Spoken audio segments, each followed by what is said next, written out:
நெற்றிக்கண்ணில் பிறந்த தெய்வம் யாரு? அது நம்ம சிவன் மைந்தன் சரவணனே பாரு. பழத்துக்கு போட்டியிட்ட பாலகன் யாரு? அது நம்ம பால தண்டாயுதபாணி சுவாமி பாரு. சிவன் நெற்றிக்கண்ணில் பிறந்து வந்த தெய்வம் யாரு? அது நம்ம சரவணனே பாரு.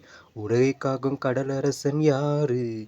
அது நம் செந்திலாண்டவன் பாரு. நவகோளும் வணங்கி நின்ற தெய்வம் யாரு? அது ஆனைமுகன் தம்பிதானே பாரு. அருணகிரிநாத சுவாமி யார பாடுறாரு? அது நம் அப்பன் முருகனத்தான் பாரு. தேவலோக தேவர்களுக்கு தளபதி யாரு? செந்தூரில் வாழ்ந்து வரும் செந்திலாண்டவன் பாரு. நம்மை குறையின்றி வாழ வைக்கும் தெய்வம் யாரு? அது நம் அப்பன் முருகன் தானே பாரு. அரோகரா முழக்கமிட ஓடி வருவது யாரு? அது நம் முருகன் தானே பாரு. சிவன் நெற்றிக்கண்ணில் பிறந்த தெய்வம் யாரு?